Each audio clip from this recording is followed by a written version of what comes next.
Bon, nous allons prendre les versets et démontrer que la Bible dit la chose et son contraire.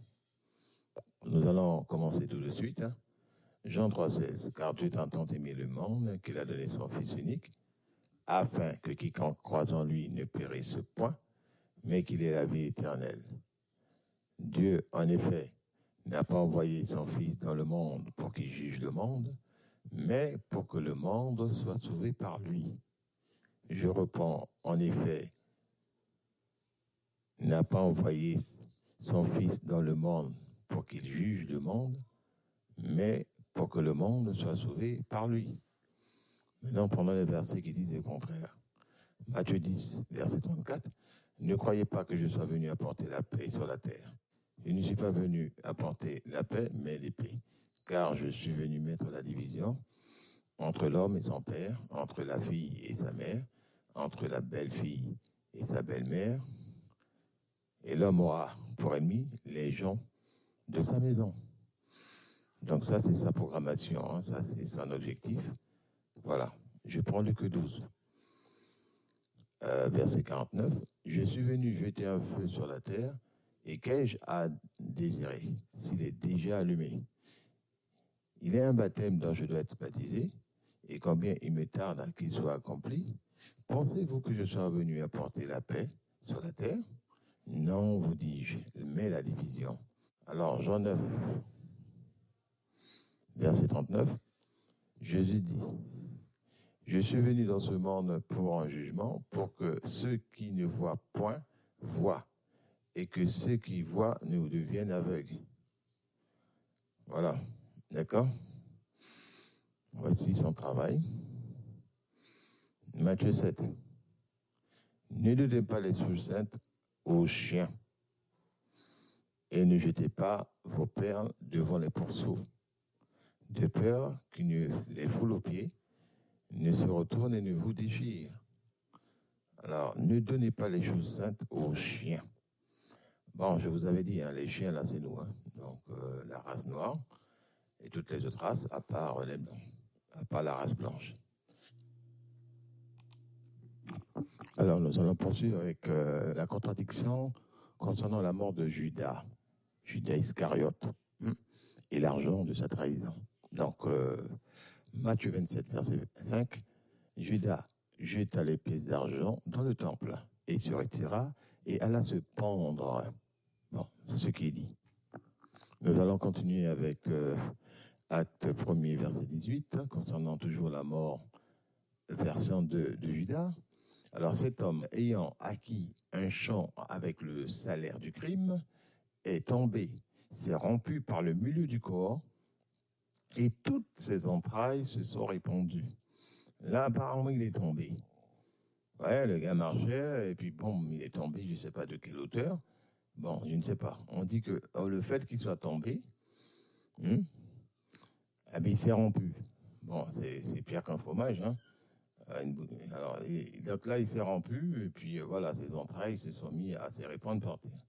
Bon, ça, vraiment, c'est tiré par les cheveux. Bon, écoutez, vous avez vu, hein, vous faites la comparaison. Là-haut, il s'est pendu. Là, en dessous, il est tombé. Alors, nous allons poursuivre avec 1 Samuel 10, verset 18. Mais les Syriens s'enfuient devant Israël. Et David leur tua les troupes de 700 chars et 40 000 cavaliers. Il frappa aussi le chef de leur armée, Shobak, qui mourut sur place. Nous allons continuer avec 1 Chronique 19, verset 18, qui relate la même histoire. David leur tua les troupes de 7000 chars. Donc on passe de 700 à 7000 et 40 000 hommes de pied. Donc là, ce ne sont pas des cavaliers. Il ne faut pas confondre là. Là, ce sont des soldats en marche. Ils sont à pied, là. Ils sont en train de marcher. D'accord? Ils avancent en marchant. Ils ne sont pas sur des animaux pour se véhiculer. Donc là, ce sont des soldats qui avancent à pied. Alors que Samuel dit, ce sont des cavaliers. Vous voyez combien ce livre est mensonger. D'accord? Bon, nous allons poursuivre avec l'histoire de contradiction des évangiles, lorsque il est question de la fille d'un noble là qui est morte. Enfin, je ne sais pas trop si elle était morte ou pas, mais il y a eu une guérison de Jésus. Donc, il y a un souci dans ce texte-là aussi. Donc, on va prendre Matthieu 9, verset 18.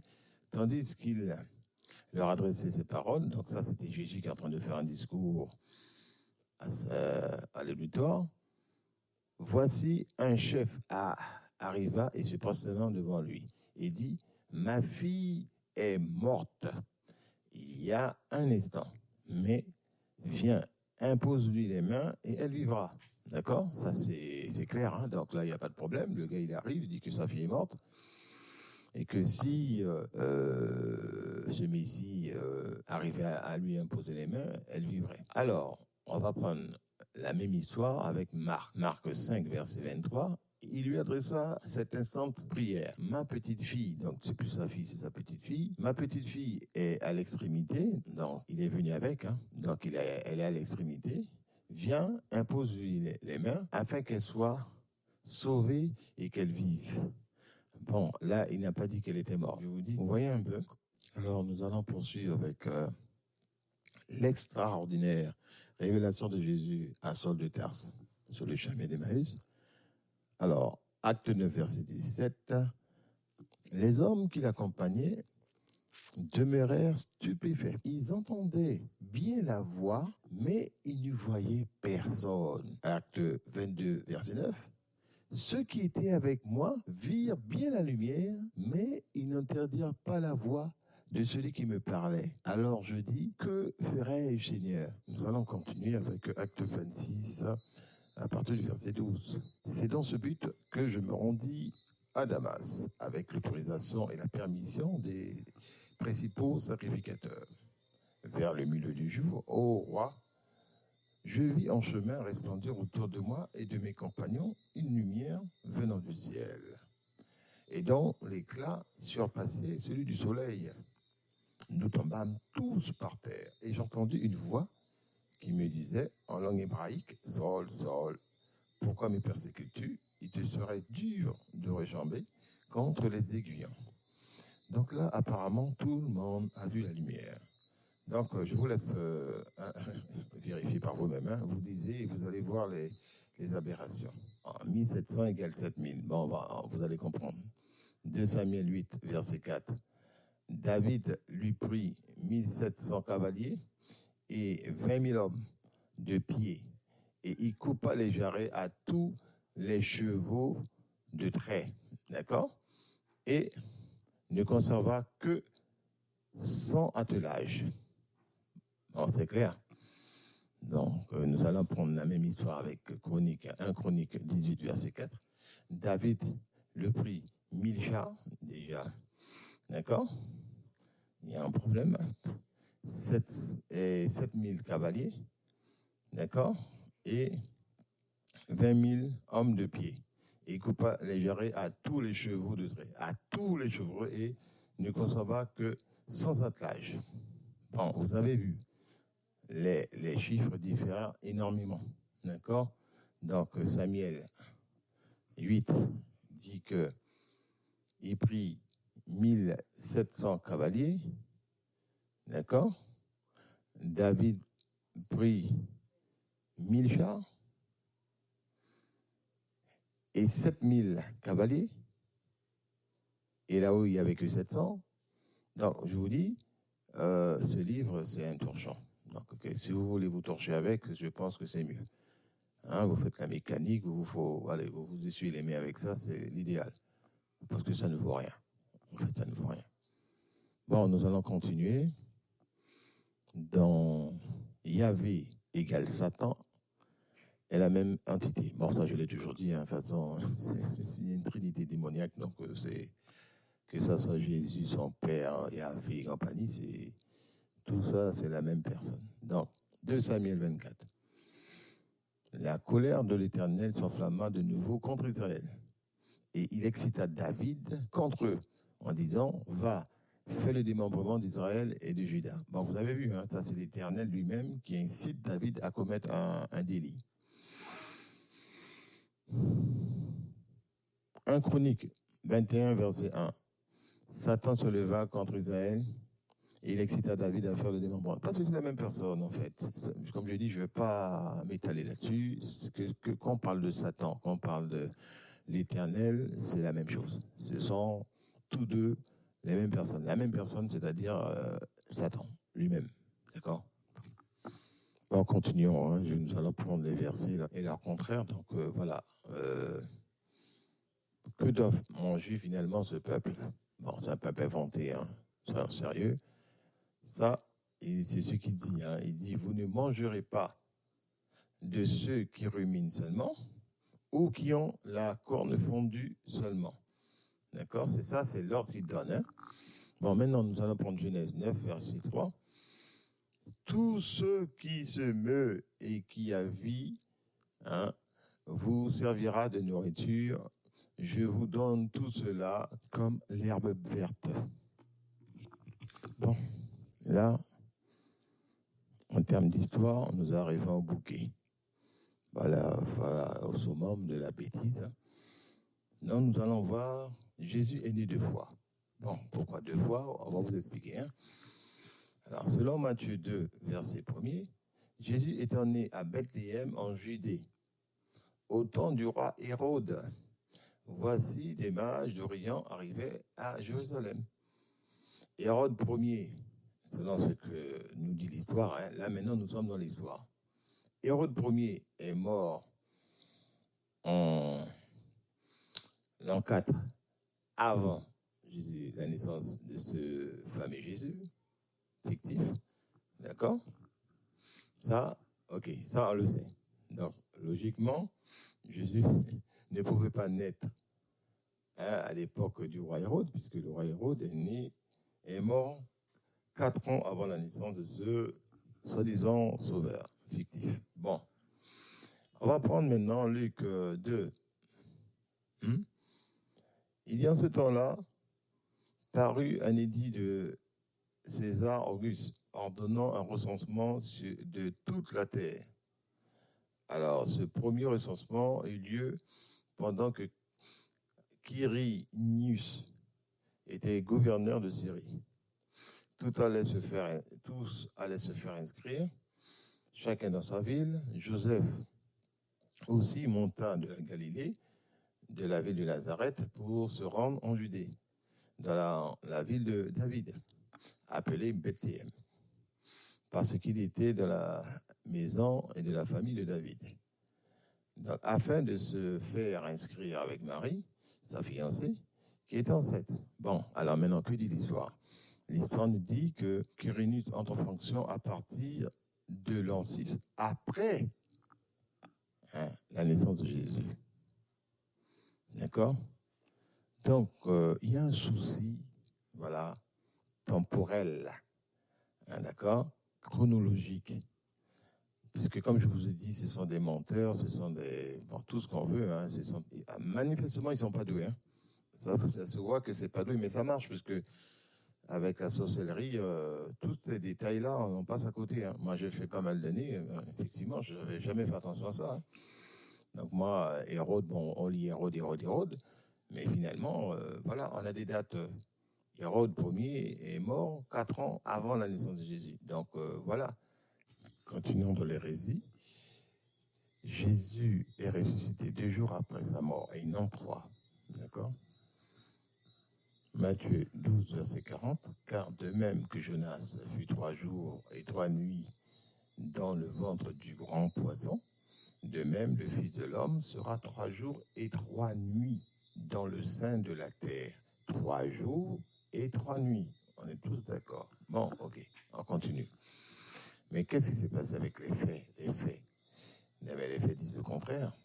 S'il est exact qu'il fut crucifié et enseveli un vendredi, la veille du sabbat, puisque sa tombe fut constatée vide le dimanche matin, Jésus aurait donc passé seulement 2 nuits en terre et non 3. Si on prend Jean 19, verset 31, dans la crainte que le corps reste sur la croix pendant le Shabbat, car c'était la préparation et ce jour du Shabbat était un grand jour, c'est donc un vendredi, car les préparatifs pour le Shabbat du samedi se font toujours le vendredi, en particulier l'après-midi. Et ceux-ci doivent être terminés avant la tombée de la nuit, qui correspond à l'entrée du Shabbat. D'accord? Donc, Jésus n'a fait que 2 jours et non 3. D'accord? Bon, voilà, rien que ça, déjà, on peut arrêter avec ce livre, hein, puisque lui, il est le personnage central de la tourmente des hommes, surtout des Noirs. Donc, voilà, il faut arrêter avec ce livre. Alors, nous allons continuer dans l'hérésie, puisque, bon, malheureusement, hein. Alors, qui est créé en premier? Donc, Genèse 1, verset 27, il est dit que l'homme et la femme sont créés au même moment. D'accord? Je vais lire le verset pour vous, parce que bon, je ne l'ai pas noté ici. Attendez, je vous donne ça tout de suite, là. Donc, je lis, hein. Dieu créa l'homme à son image, il le créa à l'image de Dieu. Il créa l'homme et la femme. D'accord? Il créa l'homme et la femme. Donc, il a créé l'homme et la femme au même moment. Vous allez lire le Genèse 1er verset, vous allez voir qu'il a créé l'homme et la femme au même moment. Bon, maintenant, nous allons prendre Genèse 2, verset 7, et 21 et 22 aussi, les versets. L'homme est créé d'abord et la femme plus tard. Bon, ça, c'est la version qui est retenue. Mais en réalité, quand vous prenez le premier chapitre, il dit, tout est dit, hein, il a créé, il est dit qu'il a créé, je vais lire là en entier, à partir du verset 26. Puis Dieu dit, faisons l'homme à notre image, selon notre ressemblance, et qui domine sur les poissons de la mer et sur les oiseaux du ciel, sur le bétail, sur la terre et sur tous les reptiles qui rampent sous la terre. Dieu créa l'homme à son image, il créa à l'image de Dieu, il créa l'homme et la femme. Dieu les bénit, vous avez bien vu, c'est au pluriel. Hein. Donc là, Dieu les bénit et Dieu leur dit, soyez féconds, multiplierez, remplissez la terre et la sujettissez. Et dominez sur les poissons de la mer, bon, etc., etc. Bon, vous avez bien vu, hein. Donc là, il les a créés au même moment. Alors, finalement, combien de temps a vécu Adam? Genèse 2, verset 17, Adam mourrait s'il mangeait du fruit défendu. Genèse 5, verset 5, Adam vécut 930 ans. Bon, c'est vrai qu'on peut dire oui, c'est pas ce que Dieu a voulu dire, c'est-à-dire que si la personne, s'il mangeait le fruit, il allait mourir, ça veut dire pas le même jour. Ça peut prêter à controverse. Bon, mais néanmoins, elle a dit le jour tu mangeras, là, tu mourras. Parce que l'Éternel n'est pas, c'est pas un homme. Donc, s'il parle, sa parole est concise. Parce que nous, on n'est pas censé devenir ce qu'il dit. D'accord? On est des êtres humains, il doit nous donner des ordres précises. Parce que nous, on n'est pas, on est créature, on n'est pas Dieu, d'accord? Donc, si Dieu, tu te dis, si moi je te dis, j'ai mis un poison là, si tu le manges, tu mourras là, tout de suite. Moi qui suis un homme, je te le dis, mais c'est sûr que tu vas mourir tout de suite. D'accord? Tu vas pas mourir 200 ans plus tard. D'accord? Donc, il y a un problème dans ce livre. Alors, nous allons prendre combien de langues à Babel? Voilà, on nous a toujours laissé entendre qu'il y avait une seule langue, non? Bon, eh bien, lisons. Genèse 10, verset 5, verset 20 et verset 31. Plusieurs langues étaient parlées avant la tour de Babel. Donc, puisque apparemment, vous allez prendre les Genèses, vous allez voir qu'il y avait plusieurs langues.